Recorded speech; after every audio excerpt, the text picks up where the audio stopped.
스마트머니의 선택입니다. 오늘도 김종효 애널리스트님 나오셨습니다. 안녕하세요. 네, 안녕하십니까? 네, 방금 말씀드린 대로 수급 상황은 오늘 좋은데 지수가 그렇게 탄력적이진 않습니다. 오늘장 포인트는 어디에 있을까요? 네, 바로 그게 포인트죠. 외국인과 기관이 동반 매수하고 있음에도 불구하고 지수의 견인력이 떨어진다.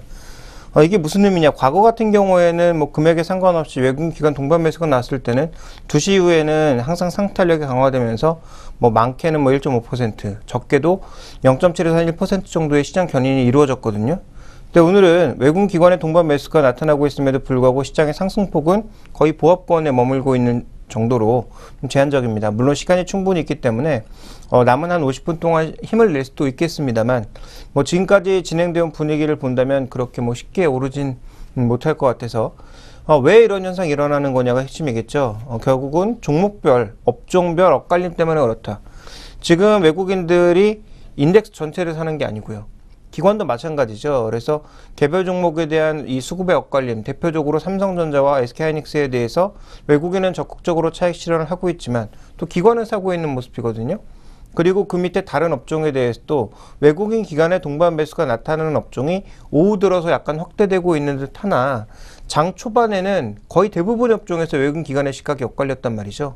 결국 이게 아무래도 발목을 좀 잡고 있는 것이 아닌가 이렇게 생각이 됩니다. 그래서 2분기 실적 어느 정도 바닥을 확인한 종목군들이 최근에 기관 매수 중심으로 해서 가장 큰 폭의 강세를 보여주고 있고 또 정책 관련주들의 움직임도 비교적 긍정적으로 나타나고 있습니다만 그래서 시장이 나빠 보이진 않는데 지수 기준으로만 놓고 보게 되면 여전히 예측했던 대로 상승 속도가 굉장히 좀 답답한 모습을 나타내고 있다. 그래서 지금 전체 지수를 끌어올리는 체력보다는 개별 종목이라든지 아니면 뭐 실적이 바닥에 나타난 종목군들을 단기간에 빠르게 수익률을 좀 만회하는 정도의 움직임이 나타나고 있다고 봐야 될 것 같고요. 선물시장 쪽에서 비교적 미결제 약정은 빠르게 좀 늘고 있는 상황이거든요. 물론 종가에 줄어들겠지만 이런 미결제 약정의 증가가 결국은 시장의 상승 견인을 나타낼 것인지도 오늘 시장의 계속 중요한 포인트다. 그래서 중국 지표도 개선됐죠. 미국 기업 실적도 좋고 우리 기업 실적들도 이제는 예상치 정도를 서서히 기록하는 기업들이 나오거나 아니면 예상치를 밑돌더라도 다음 분기부터 좋아진다라는 전망이 나오고 있는 이 시기에도 속력을 내지 못한다면 아마도 해외 증시의 조정 얘기가 거의 매일 나오고 있는데 그런 얘기와 함께 만약에 조정이 나타났을 때 우리 시장의 움직임이 어떻게 될지 또 우리가 관심을 기울여 봐야 되기 때문에 현재 구간에서의 핵심은 결국은 외국인 기관의 수급에도 지수보단 개별 종목으로만 수익률이 나타나고 있다는 점을 가장 주목해 봐야 될 것 같습니다. 네, 오늘장 포인트를 이렇게 알아봤습니다. 지금 정리돼서 나오는 내용들이 오늘장의 포인트라고 할 수가 있겠는데요. 그렇다면 다음 이슈 한번 넘어가 보죠. 바로 어제 최경환 새 경제팀이 경제 정책을 발표했습니다. 이런 정책에 따른 수혜주들 많은 관심 받고 있을 것 같은데요. 정책 관련주들 앞으로 방향성은 어떻게 보고 계신가요? 뭐 일단 대부분 그 반영이 미리 된 부분이 있죠. 그래서 추가적인 상승세는 정책 효과는 제한적이라고 보여집니다만 40조 원이라고 하는 적지 않은 돈을 풀겠다. 우리가 뭐 추경해봐야 많아야 뭐 10조, 20조거든요. 그런데 이번에 이제 경제 내수 부양책의 뭐 효과는 뭐 지나봐야 알겠습니다만 어쨌든 정부의 그 큰 그림은 40조 원 정도를 푸는 것과 같은 효과. 대신에 추경은 하지 않겠다. 정부가 돈이 없기 때문에 뭐 추경은 하지 않겠다라는 그런 시각을 나타내고 있다라는 점에서 작지 않은 금액이 내수에 투입되는 것이니까 이에 대한 효과는 어떤 방향으로든 나타날 수밖에 없다라고 봐야 될 것 같습니다. 물론 뭐 기업의 반대라든지 뭐 일부 그 경제 쪽의 반대를 넘어서야 되는 그런 뭐 한계는 있습니다만 정부가 강력하게 밀어붙이면 뭐 그대로 가는 방향은 뭐 크게 달라지진 않겠죠. 그래서 중요한 건 소비 진작, 투자 확대 이 두 가지를 어떻게 이끌어 나갈 거냐라고 하는 건데요. 기업에 이제 어느 정도의 동의만 얻어진다면 뭐 배당세는 제가 보기엔 뭐 그렇게 쉽지 않아 보입니다. 유보금에 대한 세금은 쉽지 않아 보입니다만 이 재원을 바탕으로 어떻게든 뭐 투자를 한다든지 아니면 뭐 비정규직의 정규직화 이런 것들을 부분적으로라도 이루어낼 수 있다면 그와 관련된 긍정적인 효과가 분명히 시장에 반영이 되겠죠. 그래서 수출 경기가 빠르게 상승하는 것보단 저는 여전히 내수 경기가 회복되는 게 하반기 우리 경기를 살리는 데 있어서는 핵심이다. 그리고 최경환 그 경제부총리가 계속 지적하고 있는 게 체감 경기에 대한 얘기를 계속하고 있지 않습니까? 결국은 뭐 숫자로 아무리 뭐 성장률이 좋아져 봐야 국내에 있는 그 국민들이 느끼지 못하는데 그게 무슨 의미가 있겠습니까? 그래서 이번에 그 경제정책의 목표는 어찌 보면 눈 가리고 아웅일 수도 있지만 실제로 체감 경기를 살리는 데 주력하고 있고 나의 삶을 중심으로 개선시킨다면 그것은 내수 쪽의 부양이기 때문에 그와 관련된 정책 수혜주들, 대표적으로 이제 자산 매력도 나타나고 있는 유통주라든지 아니면 뭐 대표적으로 우리가 또 언급되고 있는 게 부동산 경기가 살아야, 왜냐하면 우리나라 대부분 사람들의 자산의 7, 80%가 부동산이기 때문에 부동산 가격이 오르거나 거래가 활성화되어야 돈이 돌고, 돈이 돈다라는 측면에서 물가도 오르고 성장도 되는 것이기 때문에 그와 같은 관점에서의 건설주들, 뭐 일부 종목군들 해당이 되겠죠. 그리고 마지막으로는 증권주, 여러 가지 정책에 대한 기대감과 기업금융 활성화, 뭐 이런 부분들에 대한 기대감이 만약에 나타난다면 결국 이들 종목에 어느 정도의 수혜는 이어질 거다. 다만 아무 종목이나 사기보단 낙폭과대주가 튀어오르는 게 지금 당장은 굉장히 좋아 보이지만 이런 종목군들의 반등이 한계도 뚜렷하기 때문에 그동안 꾸준하게 언급드렸던 대형주 중심의 매수세가 이들 업종 내에서 또 유효할 것이다. 실제로 정책의 수혜가 어떤 방향으로 나타날 것인지를 정확하게 보고, 증권주는 우리투자증권, 그 다음에 건설주는 현대산업, 삼성물산, 그리고 현대건설 정도까지 좀 보시는 게 좋을 것 같고요. 유통업종은 지금 전반적으로 싸기 때문에 소비 경기 개선과 함께 중국의 플러스 알파 효과만 있다면 아마도 유통주도 반전할 가능성이 높다라는 측면에서 유통주는 빅3 종목을 중심으로 좀 보시는 게 좋지 않을까라고 보고 있습니다. 네, 정책 관련주, 유통, 증권, 건설 중심으로 말씀해 주셨습니다. 정책 관련주도 요즘 시장의 이슈인데요. 또 한 가지 이슈가 있습니다. 요즘 LG상사와 대우인터를 비롯한 자원개발주들이 주가가 급등하고 있는데요. 이렇게 급등이 이어지고 있는 이유 어디에 있다고 보시나요? 일단 실적이 좀 빠르게 개선되고 있는 모습이죠. 그러니까 이들 업종이 모두 E&P 기업이라고 해서 에너지 개발 기업들인데 그동안 해외 투자만 했습니다. 그리고 언제쯤 돈을 벌어들일 거야 라는 기대감만 있었지 실제로 그쪽에서 벌어들이는 돈은 좀 미미했었거든요. 근데 LG상사도 그렇고요. 대우인터도 그렇고 이번 분기를 기점으로 해서 앞으로 수익이 좀 늘어날 거야, 아니면 지금 늘어난 수익이 유지가 될 거야 라는 시각이 나타나고 있습니다.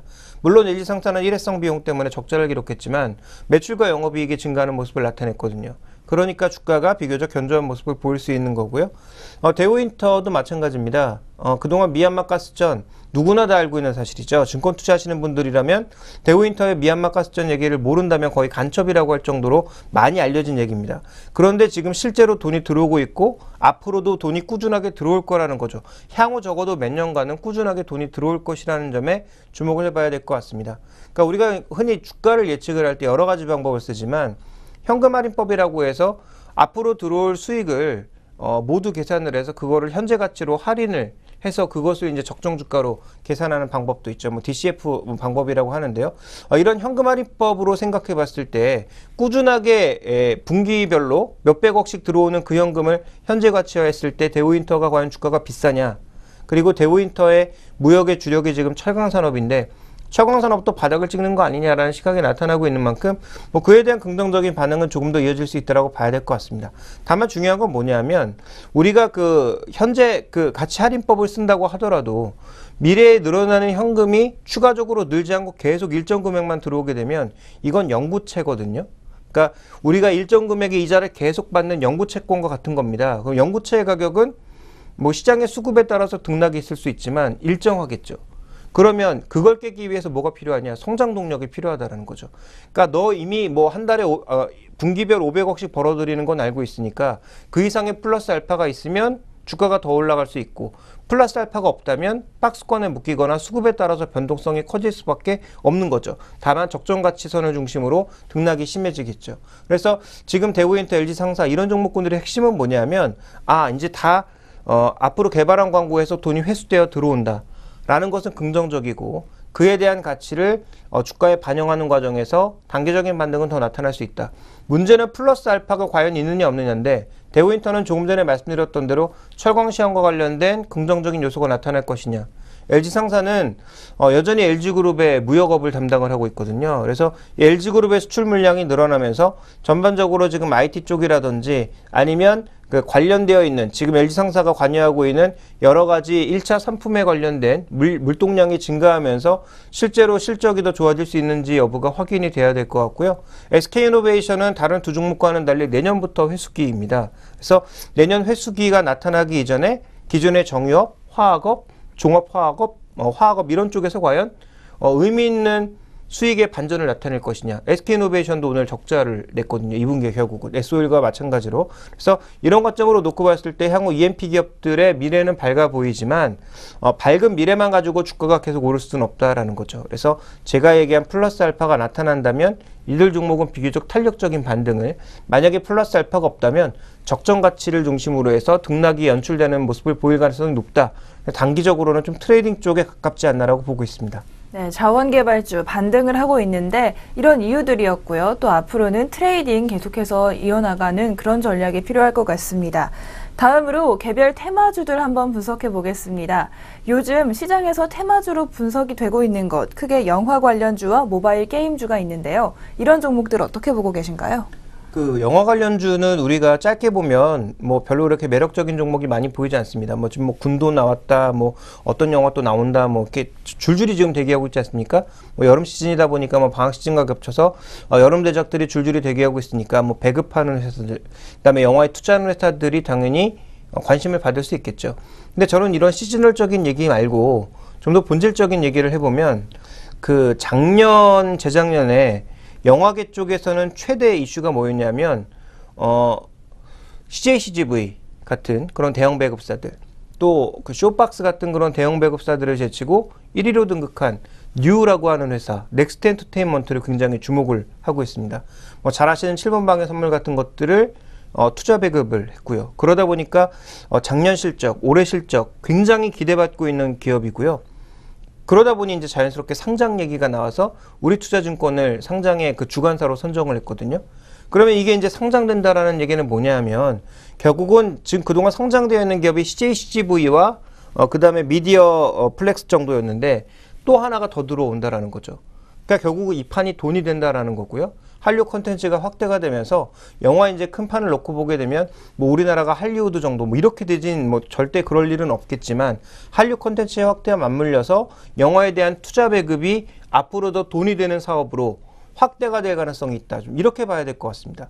그런 관점으로 본다면 굉장히 긍정적이라고 좀 보고 있고요. 그래서 우리가 이 미디어 엔터테인먼트 관련해서는 우리나라도 자연스럽게 그동안 구멍가게 사업에서 이제는 대기업과 견줄 정도는 아니겠지만 중견기업 이상으로 성장할 만한 기업들이 많이 보인다라는 거죠.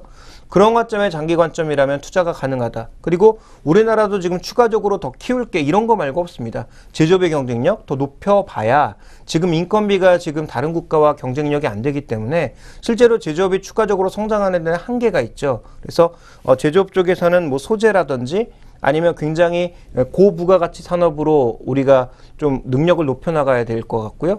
그다음에 뭐 의학사업부 같은 것들, 이런 것들에 대한 개발을 통해서 다른 쪽에 없는 오리지널 신약에 대한 개발이라든지 좀 더 부가가치가 높은 쪽으로 산업의 전반적인 상황이 모두 이동을 해야 되고요. 그 과정에서 우리의 소득도 높아지고 그리고 삶의 질이 조금씩 높아지면 질수록 더 많이 찾을 수밖에 없는 게 엔터테인먼트라든지 이런 쪽이거든요. 그러니까 최근에 이제 뭐 연예인 열풍에서 이렇게 애들이 몰려가는 이유도 이게 가능성은 적지만 돈이 된다라는 것을 분명히 확인하고 있기 때문이고요. 아직도 중국 시장 엔터테인먼트 관련돼서는 절반도 뚫리지 않았다라는 거죠. 아티스트들도 중국으로 충분히 들어가지 못했고, 뭐 우리가 중국에서 한류 하지만 실제로 한류 때문에 빵 터진 게 몇 개 안 되거든요. 그래서 그런 관점으로 보자면 아직도 이제 중국 시장은 넓고 해야 할 일은 많다라는 관점에서 본다면 결국은 앞으로 뭐 한중 합작 투자와 관련된 뭐 미디어 관련 투자도 늘어날 것 같고요. 그런 과정에서 관련된 종목들에 대한 관심, 특히 뭐 CJ, CGV, CJ, ENM, 그다음에 뭐 좀 더 넓게 보면 게임주까지도 포함될 것 같고요. 영화 관련주들 중에서도 또 미디어 엔터테인먼트 관련주들 중에서도 좀 덩어리가 있는 종목군들을 중심으로 우리가 관심을 계속 좀 넓혀가야 되지 않을까라고 보고 있습니다. 네, 영화 관련주 이렇게 살펴봤습니다. 그렇다면 다른 테마주가 또 하나 있었죠. 모바일 게임주, 이 점에 대해서는 어떻게 보시나요? 모바일 게임주는 최근의 이슈는 딱 한 가지입니다. 그 우리나라에서 머물던 그 모바일 게임주들이 해외로 진출에 성공하면서 해외에서 뭐 게임 하나 잘 된다라는 얘기만 나오면 거의 뭐 총알처럼 주가가 올라가고 있거든요. 저는 뭐 이게 주가가 올라가지 못할 만한 이슈다 이렇게 보진 않지만 여러 번 언급드렸습니다. 이게 PC 온라인 게임보다 모바일 게임으로 오면 올수록 게임 자체가 단순하고요. 그러다 보니까 뭔가 하나 빅히트 게임이 나오면 그와 관련된 비슷한 게임들이 우후죽순으로 엄청나게 쏟아져 나옵니다. 그러니까 한 달이나 한 두 달 정도는 굉장히 이제 핫하게 움직일 수 있지만 실제로 리니지처럼 사람들을 빨아들여서 그 사람들이 전혀 헤어나지 못하게 만드는, 어떻게 보면 굉장히 안 좋은 부분일 수도 있지만 그렇게 만드는 게임류가 아니라면 실제로 이런 게임들이 영향력이 오래갈 가능성이 없다라는 거죠. 그래서 모바일 게임주에 대해서는 전 여전히 시각은 부정적입니다. 왜냐하면 컴투스, 뭐 게임빌 이런 종목군들이 제가 조금 팔아야 된다라는 얘기를 드린 이후에도 뭐 수익률 개념으로 보면 30%가 더 올랐거든요. 그럼에도 불구하고 계속 부정적인 말씀을 드리는 것은 뭐 단기 시세는 관련 뉴스가 나올 때마다 언제든지 올릴 수가 있겠죠. 다만 계속 가져가기가 좀 불안한 것이 플랫폼에 대한 고민이라든지 그 다음에 지속적인 히트작을 낼 수 있을 거라는 기대만 갖고 있는 거지 그건 아무도 모른다라는 거죠. 그러니까 차라리 플랫폼을 갖고 있으면 많은 게임들을 모아서 그 중에 한두 개가 히트를 하고 히트하는 게임들만 꾸준히 존재하고 있으면 그 플랫폼을 이용하는 가격만 가져가면 되는데 그게 지금 아니라는 겁니다. 그래서 컴투스는 그나마 게임빌이라고 하는 그 개발사와 컴투스가 일종의 플랫폼 역할을 하려고 하고 있지만 실제로 이게 플랫폼 역할을 하는 게 아니라 말 그대로 또 다른 플랫폼에 가서 계속 게임을 공급하고 있거든요. 그러니까 중간 유통사 정도가 제가 돼버렸다고 생각하고 있기 때문에 컴투스와 게임빌은 예를 들어 뭐 해외 쪽에 M&A가 되는 게 아니라면 저는 뭐 계속 차익 실현의 관점에서 봐야 된다라고 보고 있고요. 뭐 드래곤플라이를 포함한 나머지 모바일 게임주에 대해서도 전반적으로 부정적인 시각을 가져가고 있습니다. 네, 시장에서는 이렇게 수익률은 조금 많이 올랐지만 그래도 이 모바일 게임주의 특성상 좋지 않은 이야기를 더 많이 해주셨습니다. 추가 매수보다는 차익 실현에 주력하시는 것이 좋을 것 같습니다. 지금까지 오늘장 포인트와 특징적인 종목들 살펴봤습니다. 잠시 후 오늘의 이슈로 돌아오겠습니다.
오늘의 이슈들 살펴보겠습니다. 먼저 첫 번째 이슈는요. 중국이 바로 하반기에 양적 완화를 실시할 수도 있다. 이런 이야기가 나오고 있는데요. 정말 미니 부양책에서 벗어나서 이제는 양적 완화로까지 이 손을 넓히지 않을까 하는 예상들이 나오고 있습니다. 지금 중국 시장 내 자금 시장 동향과 향후 전망 알아보겠습니다. 애널리스트님, 중국의 자금 시장 지금 어떤가요? 중국의 자금 시장의 전반적인 흐름은 뭐 여러 번 말씀드렸습니다만 차별적으로 완화되고 있다라고 봐야 될 것 같습니다. 그러니까 모두를 돌봐주는 그런 상황이 아니라 말 그대로 정말 돈이 필요한 곳으로만 돈을 공급하고 있거든요. 그 준비된 그림을 좀 보시면요. 그 중국의 지급 준비율의 흐름을 보시면 지금 중소형 예금 기관은 중국의 지금 인민은행 지급 준비율보다 굉장히 낮은 수준에서 움직이고 있고요. 그 다음에 대형은행은 높은 수준에서 움직이고 있습니다. 그러니까 대형은행보다 상대적으로 지금 중소형은행 쪽에 낮은 지급준비금을 적용을 하고 있기 때문에 이쪽에서 돈이 풀리고 있다라고 봐야 될 것 같고요. 다만 이것도 차별적으로 농촌 지역과 관련된 쪽에 돈을 풀어준다라는 거죠. 이미 돈이 충분히 풀리고 있고 돌고 있는 대도시 중심, 그다음에 동부연안 중심 이런 쪽으로는 오히려 제어를 하고 있다라고 봐야 될 것 같고요. 뭐 그러다 보니까 중국의 위안화 신규 대출이 전반적으로 증가하고 있습니다.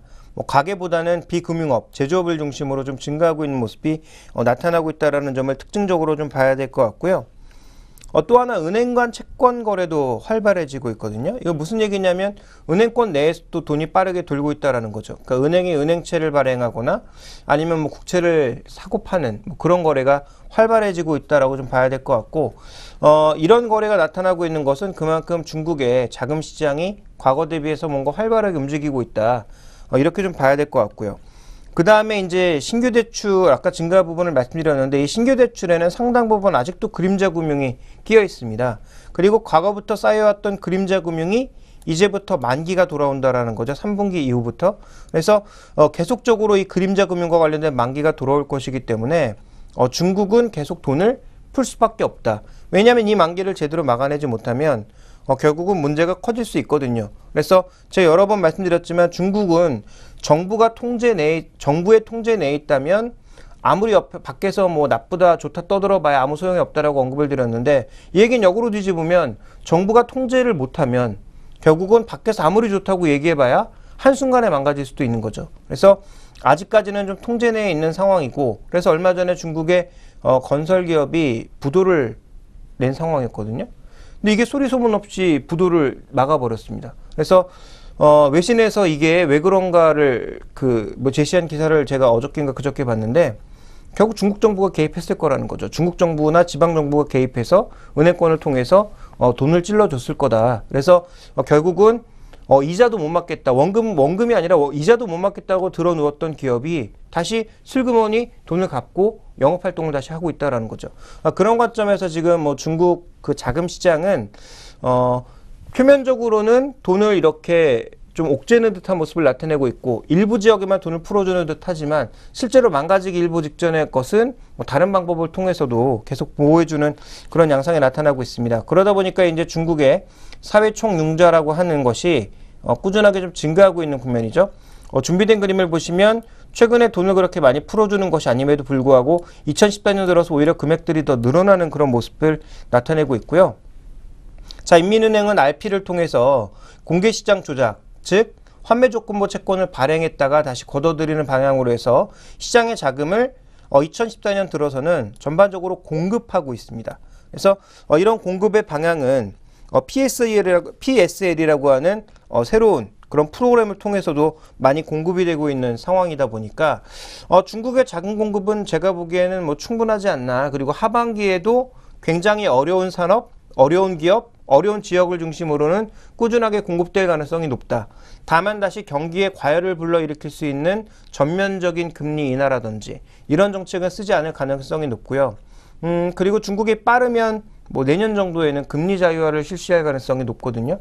그동안 예금금리와 대출금리를 정부가 항상 통제를 해왔었는데 이 통제를 가이드라인 정도만 정하고 이제 뭐 전면적으로 풀진 않겠죠. 항상 중국은 단계적으로 뭐든지 진행하고 있으니까. 그래서 가이드라인을 정해놓고 좀 더 폭을 넓혀주거나 아니면 뭐 큰 은행 같은 경우 또 외국한 뭐 기금 같은 경우에는 어느 정도 자율화시킬 가능성이 있거든요. 그런 가능성을 본다면 중국의 자금 시장 자체는 필요한 곳에 돈을 공급하는 정도에 그칠 거다. 그래서 하반기 뭐 중국 경기가 나아지면서 중국이 뭐 부양책도 쓰고 그래서 뭐 다 좋아진다 뭐 이런 얘기들만 하고 있는데 제 기준에서 보면 다 좋아지기보단 여전히 부족한 곳을 메꿔주는 방향으로 또 성장률은 정부가 계속 투자를 조절해서 성장률의 속도를 조절하는 방향으로 나갈 가능성이 높다라고 보고 있고요. 그 과정에서 한국 기업들이 얻어낼 수 있는 큰 소득은 생각보다 그렇게 많지 않다라는 관점으로 저는 계속 접근을 하고 있습니다. 그래서 실제로 어제 이제 중국의 HSBC PMI가 속보치가 나왔는데 개선되는 모습이었거든요. 근데 그 개선점에도 시장이 별로 움직이지 않았다라는 점, 그다음에 중국 관련주들의 움직임도 상대적으로 잠잠했다라는 점을 주목해 보실 필요가 있습니다. 네, 하반기 중국의 양적 완화 예상 이렇게 해봤고요. 그에 따른 자금 동향 살펴봤습니다. 그렇다면 다음 이슈로 한번 넘어가 보겠습니다. 스마트폰 시장에서 중국 업체들의 약진이 눈에 띄고 있다는 점 많이 이야기를 해드렸는데요. 그중에서도 샤오미의 새 모델이 애플과 삼성을 위협할 것이라는 이야기가 나옵니다. 이 샤오미의 새 모델 어떤 상황인가요? 그 샤오미가 뭐 아시는 분들은 잘 아실 텐데 모르시는 분들을 위해서 잠깐 설명을 드리면 이름이 좁쌀이거든요. 그러니까 우리나라 말로 하면 좁쌀입니다. 근데 이 좁쌀이 지금 삼성전자와 애플을 위협할 정도로 컸거든요. 그러니까 중국에서만 팔아도 지금 올해 예상되는 판매량이 뭐 1억 대를 예상을 하고 있는데요. 왜 관심을 끌고 있느냐? 마케팅을 잘합니다, 기본적으로. 그다음에 두 번째, 이익을 최대한 낮출 수 있는 유통 구조를 갖고 있습니다. 그래서 마케팅 어떤 식으로 잘하냐면 미리 물량을 만들어 놓고요. 자신들이 최대한 만들 수 있는 캐파 내에서 물량을 만들어 놓고 그걸 이제 SNS에서 푸는 거죠. 며칠 날 우리가 얼마의 가격에 지금 이제 나온 모델이 미4 모델인데 미4 모델을 공개하겠다. 그리고 이번에 팔리는 물량은 10만 대다. 그러면 10만 대만 풉니다, 정말. 그것도 온라인에서만요. 오프라인에서 푸는 게 아니라. 온라인에서 풀면 사람들이 미친 듯이 주문을 하겠죠. 그러니까 뭐 1분 만에 물량이 다 날아갑니다. 그러니까 실제로 이제 팔리는 것도 많이 팔리는 거지만 이런 식으로 하다 보니까 굉장히 이제 기사가 돼서 팔로잉 되고 그다음에 페이스북에서 계속 퍼지는 거죠. 좋아요를 누르면서 퍼지는. 그러다 보니까 이제 실제로 팔리는 양도 많지만 사람들이 계속 주목하는 건 시간. 이번에는 뭐 40초 만에 10만 대가 동났더라. 이런 식의 이제 트윗이 되는 그런 형태로 이제 마케팅을 하고 있고요. 또 하나 이제 비용 관리는 뭐냐면 재고가 안 쌓입니다. 왜냐하면 10만 대 만들어 놓고 이런 식으로 한 번에 다 팔고 또 다시 또 만들어서 한 번에 다 팔고 이런 식이거든요. 그리고 돌아가면서 이번에 상하이, 이번에 북경, 다음에 싱가포르 이런 식으로 좀 중화권 내 그 주요 국가들에 공급을 하고 있고 뭐 홍콩에서도 이번에는 뭐 2분 40초 만에 뭐 20만 대 팔려 뭐 이런 기사가 쓸데없이 계속 올라오고 있습니다. 그래서 이런 부분의 흐름으로 재고 비용도 아끼고 있죠. 실제로 마케팅 비용도 별로 안 들죠. 그러다 보니까 스펙은 거의 하이엔드 모델과 비슷하게 해서 가격은 절반의 가격으로 계속 공급을 하고 있는 거죠. 그런 관점에서 이제 이 샤오미 미4 모델이 굉장히 주목을 받고 있는데 보시는 그림처럼 겉에를 메탈로 둘러서 이게 약간 뭐 좀 좋은 모델, 그 럭셔리 모델 뭐 분위기가 난다라는 평가도 일부 받았습니다만 현재 지금 중국과 일부 네티즌들은 엄청나게 공격하고 있습니다. 원래 기대했던 사양을 채우지 못했다.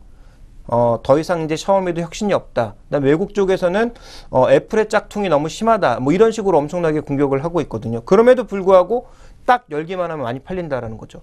근데 샤오미의 가격이 이번에 조금 애매한 게 기존에 이제 제일 비싼 모델이 30만 원대, 싼 모델은 10만 원대에서 팔았습니다. 그런데 이번에는 사양을 좀 많이 끌어올리긴 했습니다만 이 올린 사양을 가지고 바로 40만 원대에 이제 가격이 진입했거든요. 그럼 과연 이 가격대에서도 70만 원대, 80만 원대 사이인 애플과 그다음에 삼성과 과연 경쟁력이 있는가? 이 싸움이 이제 본격적으로 붙기 시작하는 거죠. 그다음에 또 하나는 이제 애플과 삼성이 점점 중국으로 진입하려고 하고 있는 이때 반대로 샤오미는 중국에서의 성공, 그리고 중화권의 성공을 바탕으로 점점 아시아권 그리고 해외 쪽으로 나오려고 하고 있습니다. 그러니까 이제 충돌이 점점 더 심해질 수밖에 없는 그런 구간에 들어와 있거든요. 그렇게 본다면 샤오미가 이미 중화권에서는 또 샤오미를 모르는 사람도 미우이라고 하는 샤오미의 런처를 많이 알고 있는 사람들이 있기 때문에 이 과정에서 자연스럽게 판매량 자체는 올라가겠지만 점유율은 삼성과 애플이 떨어질 수밖에 없다라는 거죠. 특히 이머징 국가에서는 샤오미를 기다리는 팬들이 은근히 많다라는 점도 생각해 보실 필요가 있을 것 같고요. 그런 관점에서 저는 앞으로 삼성전자의 상탈력 또 애플의 상탈력은 점점 떨어질 수밖에 없고 샤오미는 가격 정책에서 이제 실패를 하게 된다면 즉 이 가격이 애플과 비해서 비싸다라는 인식이 나타나게 되고 중국 사람들이 그동안 자국 기업들을 선호하는 현상 때문에 중국에서는 이렇게 열풍이 불었지만 중국 바깥으로 나갔을 때 그런 현상을 보이지 않고 다른 쪽에 자리를 내주게 된다면 샤오미 열풍은 결국은 찻잔 속의 태풍이 될 수밖에 없는 거죠.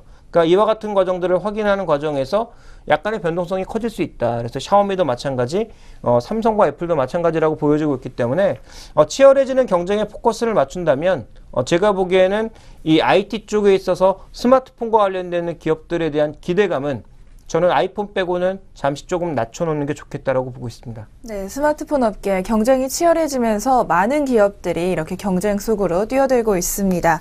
이렇게 오늘의 이슈 두 가지 살펴봤고요. 저희는 잠시 후 종목 신호등 시작하겠습니다.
동방박사의 종목 신호등 시간입니다.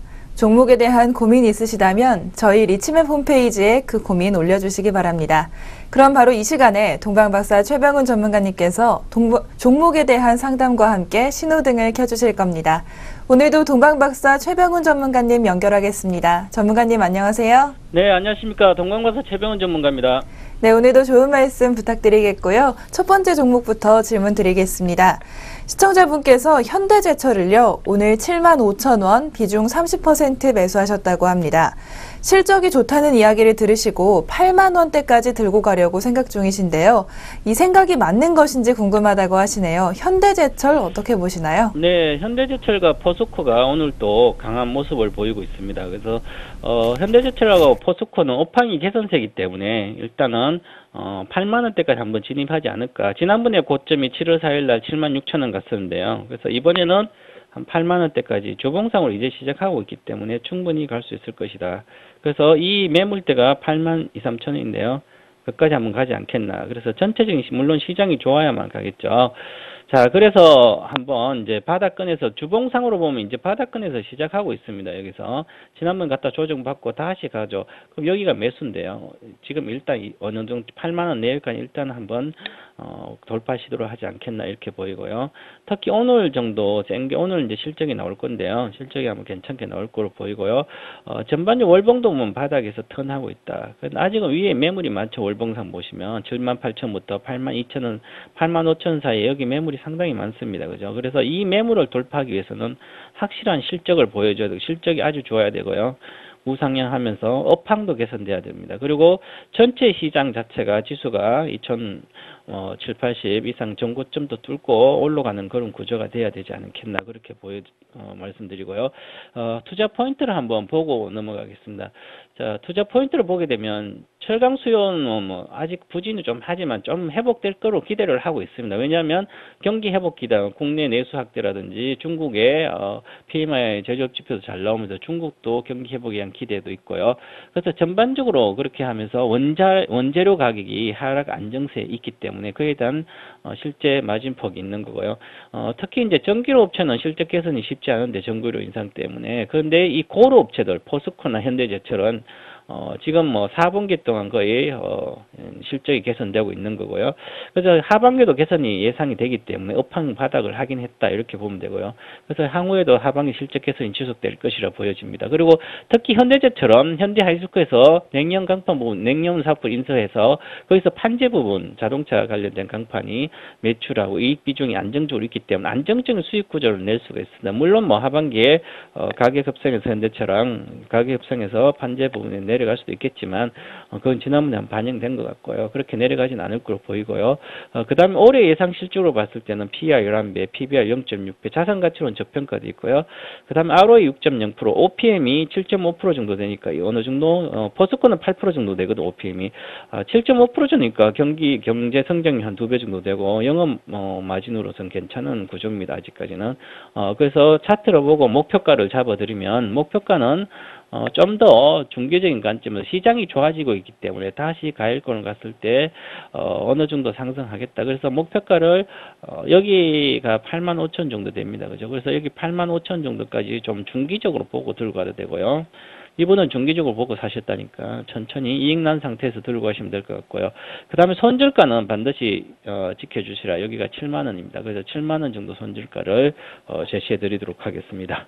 네, 8만 원대까지 들고 가시려는 우리 시청자분의 생각 잘 맞으신 것 같습니다. 그렇다면 현대제철, 종목신호등은 어떤 불인가요? 네, 초록신호등입니다. 네, 매수하시고 계속해서 가지고 계셔도 되는 초록불 켜주셨습니다. 두 번째 종목 살펴보겠습니다. 대우인터내셔널 종목 상담 올려주셨는데요. 대우인터내셔널을 37,500원 20% 사셔서 보유 중이라고 하십니다. 역시 실적이 좋다고 해서 좀 중기적으로 들고 가려고 생각하고 계신다고 하는데요. 4만 원대 안착할 수 있을지 궁금하다고 하시네요. 어떻게 보시나요? 네, 대우인터넷은 실적 어제 발표했는데 잘 나왔습니다. 그래서 잘 나오고 나서 오늘 시가가 뜬 상태에서 원봉을 주지만 어제하고 부합이고요. 그래서 어느 정도 그 전에 제가 몇 번 해드렸지만 3만 초부터 실적이 좋게 나올 거라고 말씀을 드렸었죠. 좋게 나왔고요. 그런데 이제 실적이 나왔기 때문에 주가가 호재가 다 반영돼서 내려갈 것이다 그런 개념은 아니고요. 대형주들은 실적 나오고 3분기도 4분기 실적이 좋아지면 잠깐 나와서 이렇게 있지만 추가적인 상승이 충분히 할 거로 보입니다. 그래서 주봉상을 보면 2주째 조정이기 때문에 다음 주 정도의 반등을 모색하지 않겠나 그렇게 보이고요. 그래서 한 몇 주 정도 지나면 다시 안정을 찾고 매물을 소화하고 우상향하지 않겠나 이렇게 보여집니다. 그래서 그렇고 월봉으로 보면 거의 높은 가격이 아니기 때문에 조정 자리에서 조정받고 월봉 12평선 조정을 주기 때문에 조정하고 다시 추가적인 상승은 시간을 두고 가지 않겠나 이렇게 보여드리고요. 말씀을 드리고 투자 포인트를 한번 보겠습니다. 실적 한번 체크해 보고요. 실적이 어저께 나왔는데 2분기 실적이 매출이 5조 2,638억으로 전년 동기 대비해서 32.6% 상승했고요. 증가했고 영업이익은 967억 그래서 영업이익은 작년 동기 대비 97.5%. 이 퍼센트는 중요하지 않는데 1분기보다 2분기 좋아지고 있다는 거죠. 특히 미얀마 가스전이 투자 포인트인데 이 가스전에 이제 영업이익이 967억 중에서 미얀마 가스전의 영업이익이 578억. 절반 이상을 차지하고 있죠. 그래서 이 미얀마 가스전이 수익에 기여하고 있는 상태입니다. 그리고 중국 가스 시대가 개막되고 있기 때문에 그래서 미얀마 가스전 이익이 확대되고 있습니다. 그래서 올해 예상 PER로 봤을 때 13배 정도, PBR은 1.7배, 역사적으로는 아직은 뭐 높은 건 아니고요. 2016년 EPS분 한 4,000원까지 이제 이익이 성장한다. 그러면 우상향을 할 걸로 보입니다. 주가는 뭐 단기에 이제 왔다가 타겠지만 그래서 목표가를 잡아드리면 좀 길게 보고 잡아드리겠습니다. 주봉을 보고 그러면 다음 주 정도부터 반등을 해서요. 어느 정도 일단 단기적으로는 42,000원 정도까지 충분히 전고점까지 한번 시도할 것 같고요. 장기적으로 보면 이제 적정 주가는 내년까지 보면 47,000원 정도까지 볼 수가 있고요. 손절가는 35,000원입니다. 12평선 정도에 35,000원 정도 손절가 잡아드리도록 하겠습니다. 네, 대우 인터내셔널 미얀마 가스전이 본격적으로 수익을 내기 시작하면서 실적도 좋았고 앞으로의 주가도 조금 긍정적으로 평가를 해주셨는데요. 대우 인터내셔널의 종목 신호등은 어떤 불인가요? 네, 여전히 초록 신호등입니다. 네, 대우 인터내셔널도 안심하실 수 있는 초록불 켜주셨습니다. 마지막 종목 질문 드리겠습니다. 시청자분께서 우리금융을요 12,200원에 매수하시고 길게 들고 가는 중이라고 하십니다. 소형주는 좀 무서우셔서 대형주 위주로 조금 안전하게 가고 싶다고 하시는데요. 20% 매수하셨는데 잘한 것인지, 총 투자금은 크지 않지만 20%로 나눠서 투자하는 것 어떻게 생각하시는지 궁금해하십니다. 우리금융 소개 부탁드립니다. 네, 대형주를 이제 매매하시면서 이제 20% 비중은 좀 적은 거고요.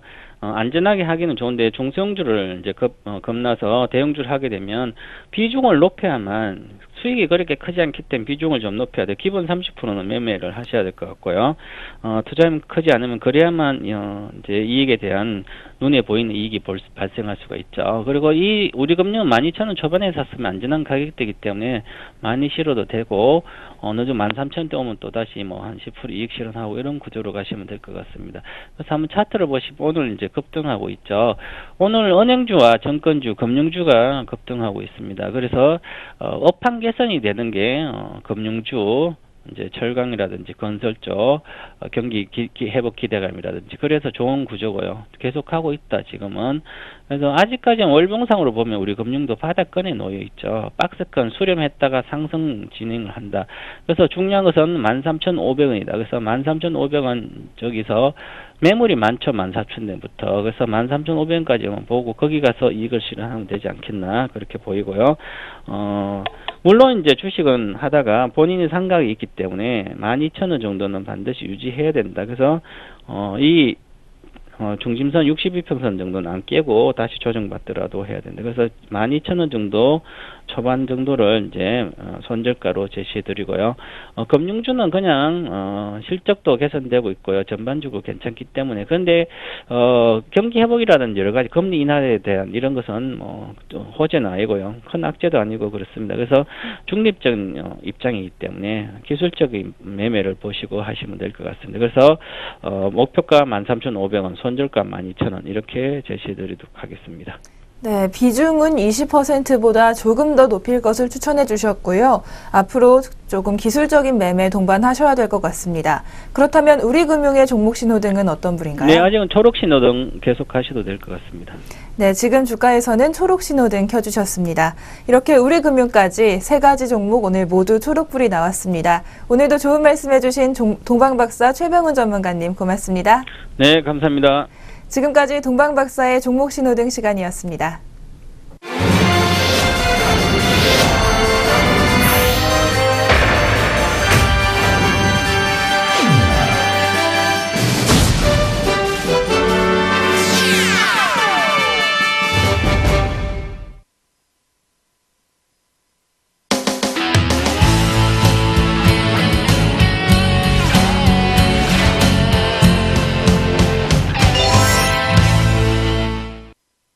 다시 스마트머니의 선택입니다. 오늘의 종목 살펴볼 텐데요. 오늘의 종목은 조금 전에 실적이 나왔죠. 2분기 실적을 발표한 삼성 SDI입니다.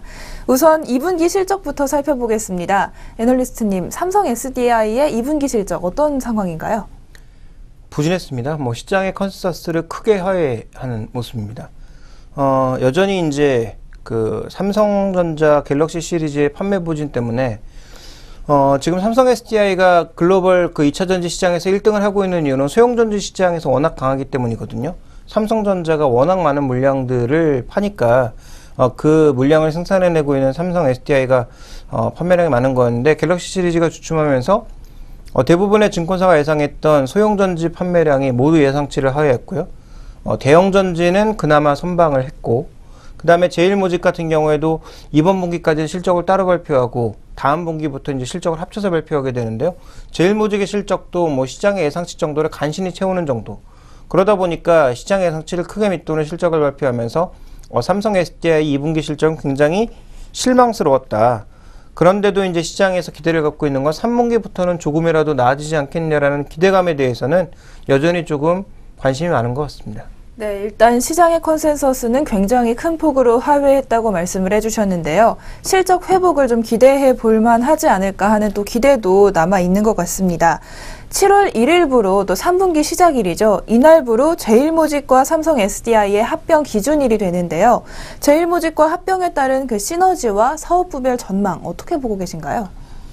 일단 뭐 개별적으로도 좋아질 부분들은 분명히 있고요. 향후 이제 사업 시너지는 좀 장기적인 그림에서 봐야 되지 않나라고 판단하고 있는데요. 먼저 준비된 그림을 보시면 지금 삼성 SDI가 전기차 시장에서는 LG화학이 뒤지고 있거든요. 그러니까 전체 2차 전지 시장에서는 이기고 있지만 자동차용 배터리만 놓고 봤을 때는 상대적으로 뒤지고 있는데, 공급하고 있는 BMW i3의 판매량이 조금씩 증가하고 있고요. 그다음에 유럽 전기차 순위에서도 닛산의 리프와 테슬라에 이어서 3위를 차지하면서 서서히 좀 물량 증가를 앞두고 있는 상황 속에서 2분기에는 일본과 미국에 진출하기 때문에 유럽 판매량을 훨씬 뛰어넘을 수 있는 두 지역에서의 판매량 증가를 현재 기대를 하고 있습니다.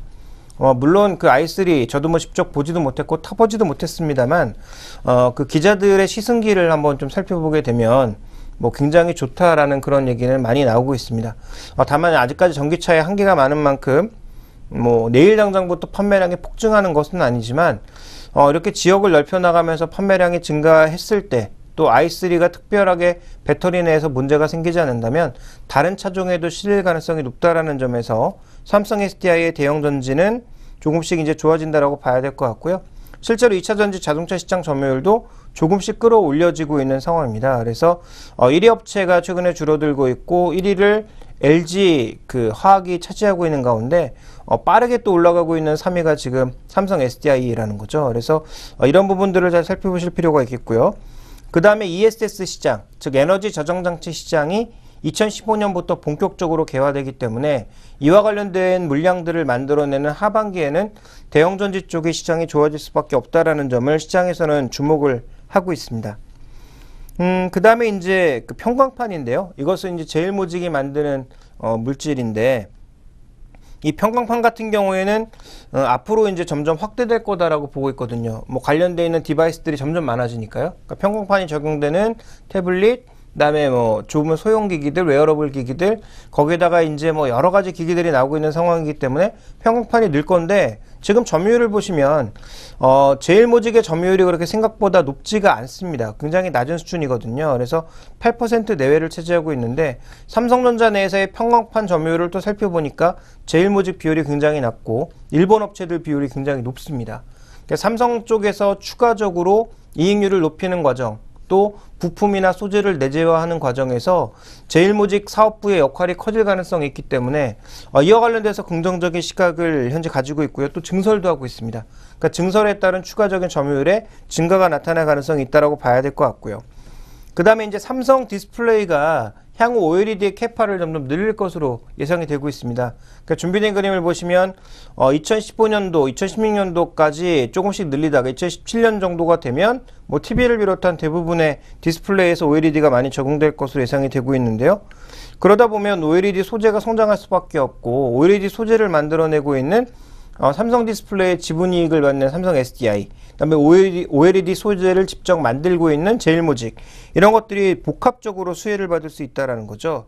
OLED를 적용하는 이 제품도 늘어나고 있는 만큼 OLED 성장에 따른 그런 긍정적인 효과가 나타난다면 결국은 삼성그룹의 대표 소재 그룹으로서의 향후 가능성과 수익 실현 가능성은 굉장히 높아지고 있다. 이렇게 좀 볼 수 있는 것 같습니다. 네, 제일모직과 삼성 SDI의 합병 이후 전망 한번 해봤는데요. 그렇다면 이제 앞으로 전체적으로 삼성 SDI의 향후 전망과 또 체크포인트 어디에 가져가면 좋을까요? 일단 할 일이 좀 많아요. 그 삼성 SDI가 지금 많은 부분의 소재 부품을 대고 있고 제일모직도 마찬가지입니다만 지금 대표적으로 삼성 SDI의 핵심 사업이 될 것으로 보이는 배터리. 근데 배터리 지금 준비된 그림을 보시면 국산화율이 아직도 낮은 부분이 굉장히 많거든요. 분리막이라든지 음극재는 거의 없고요. 분리막도 아직까지 한 20% 정도만 국산화율에 성공하고 있습니다. 그렇다면 앞으로 이 많은 부분을 결국은 연구해서 채워나가야 된다는 거거든요. 그래서 삼성 SDI 앞으로 할 일은 좀 많이 남아있다고 봐야 될 것 같고요. 가격으로 보면 지금 평균 가격 정도입니다. 그래서 제가 예전에 항상 17만 원 이상의 삼성 SDI는 매력이 없다라는 얘기를 여러 번 드렸는데 그게 이제 이 PBR 밴드 딱 1 수준이었거든요. 근데 제일모직과 합병을 통해서 갖고 있는 지분 가치도 많이 높아졌죠. 향후 사업 쪽에서 좋아질 만한 부분을 삼성 SDI도 갖고 있지만 제일모직도 갖고 있다라는 거죠. 그리고 둘이 합쳐서 삼성그룹의 복합 소재 그룹으로서 거듭난다면 이 부분은 앞으로 굉장히 우리가 이제 프리미엄을 얹어줄 수 있는 부분이기 때문에 그 프리미엄을 얹어준다면 지금은 이제 비싸다라고 할 수가 없는 거죠. 그러니까 과거에 삼성 SDI는 17만 원 이상은 비쌌지만 이제 합병된 삼성 SDI는 지분 가치만으로도 17만 원을 뛰어넘을 수 있다라는 과정에서 저는 장기적으로는 좀 사야 된다라고 보고 있고요. 다만 증권사 애널리스트들의 예측처럼 3분기부터 실적이 가시화되면서 빨라진다? 이건 좀 지연될 가능성이 높다라는 점에서 길게 보셔야 될 것 같습니다. 네, 당장의 실적도 좋지 않았고 3분기에 개선될 가능성도 아직은 미지수인 만큼 길게 보시는 투자 전략 가져가시기 바랍니다. 지금까지 삼성 SDI 실적과 함께 앞으로의 투자 전략 알아봤습니다. 오늘 좋은 말씀 고맙습니다. 지금까지 스마트머니의 선택이었습니다.